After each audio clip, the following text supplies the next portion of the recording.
ఒక కంపెనీ కట్టడం వేరు, కానీ ఒక దేశ నిర్మాణంలో పాల్పంచుకోవడం అది వేరే విషయం. ఈరోజు మనం సరిగ్గా అలాంటి ఒక వ్యక్తి గురించి మాట్లాడుకోబోతున్నాం. ఆయనే లక్ష్మణరావు కిర్లోస్కర్. ఆయన కేవలం ఒక వ్యాపారవేత్త కాదు, తన ఆవిష్కరణలతో ఇండియా స్వరూపాన్నే మార్చేసిన ఒక గొప్ప దార్శనికుడు. ఒక్కసారి ఆలోచించండి, ఒకే ఒక్క మనిషి మన దేశంలోని లక్షలాది మంది రైతుల కోసం ఒక పారిశ్రామిక విప్లవాన్ని ఎలా తీసుకురాగలిగాడు? అసలది సాధ్యమేనా? ఈ ప్రశ్నకు సమాధానం ఆయన విజన్లో, ఆయన పట్టుదలలో ఉంది. సరే, ఇంకెందుకు ఆలస్యం, ఆయన ప్రయాణమేంటో చూసేద్దాం రండి. సో మన కథానాయకుడు లక్ష్మణరావు కిర్లోస్కర్.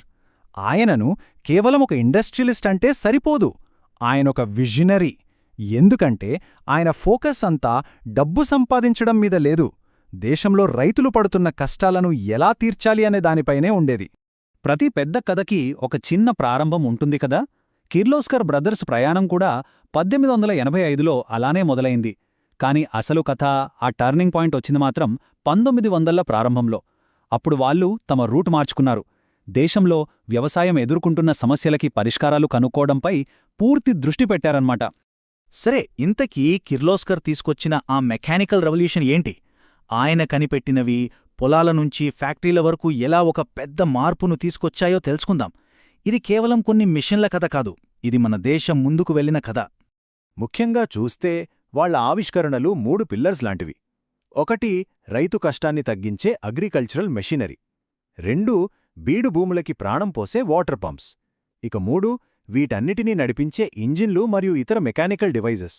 ఈ 3 కలిసి ఇండియా వ్యవసాయ రంగంలో ఒక కొత్త అధ్యాయాన్ని మొదలుపెట్టాయనే చెప్పాలి. అంటే ఇక్కడ మనం అర్థం చేసుకోవాల్సిందేంటంటే, ఇవి కేవలం పరికరాలుగా ఆగిపోలేదు, వీటివల్లే ఇండియాలో ఒక మెకానికల్ అండ్ ఇంజనీరింగ్ రెవల్యూషన్కు పునాది పడింది. ఇది ఒక్క కంపెనీ సక్సెస్ కాదు, ఇది దేశం మొత్తం ముందడుగు వేయడం. లక్ష్మణరావు కిర్లోస్కర్ గొప్పతనం కేవలం ఫ్యాక్టరీ లోపలే కాదు, బయట కూడా ఉంది. ఆయన తన వర్కర్స్ గురించి ఆలోచించిన విధానం, వాళ్ల సంక్షేమం కోసం చేసిన పనులు ఆ రోజుల్లో నిజంగా ఒక విప్లవం లాంటివి.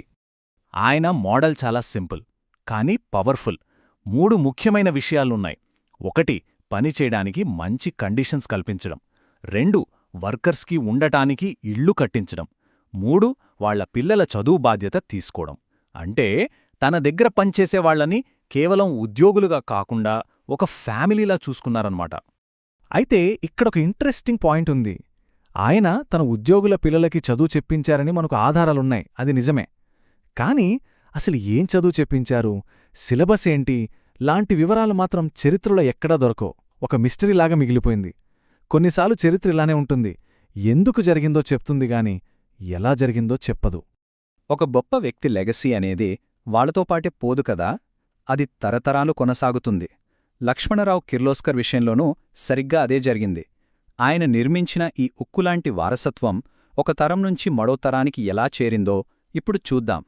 చూడండి, అప్పుడు వ్యవస్థాపకుడు లక్ష్మణరావు కిర్లోస్కర్, ఇప్పుడు ఆయన వారసులు సాయిరాం, సంజయ్ కిర్లోస్కర్. ఒకప్పుడు కిర్లోస్కర్ బ్రదర్స్ అనే ఒకే కంపెనీ, ఇప్పుడది ది కిర్లోస్కర్ గ్రూప్ అనే ఒక పెద్ద సామ్రాజ్యం. ఇలా ఆయన మొదలుపెట్టిన ప్రయాణాన్ని వాళ్ల నెక్స్ట్ జనరేషన్స్ ముందుకు తీసుకెళ్లారు. ఇప్పటికీ ఈ రోజుకి కిర్లోస్కర్ గ్రూప్ ఇండియాలోని టాప్ ఇంజనీరింగ్ కంపెనీలలో ఒకటిగా నిలిచింది. దీన్ని బట్టి మనకు అర్థమవుతోంది ఏంటంటే, ఆ ఫౌండర్ విజన్ ఎంత పవర్ఫుల్ అనేది ఒక అద్భుతమైన ఉదాహరణ ఇది. సరే, ముగించే ముందు ఒక ప్రశ్న. అసలొక లెగసీకి నిజమైన కొలమానమేంటి? తయారు చేసిన ప్రొడక్ట్సా, లేక కట్టిన కమ్యూనిటీనా?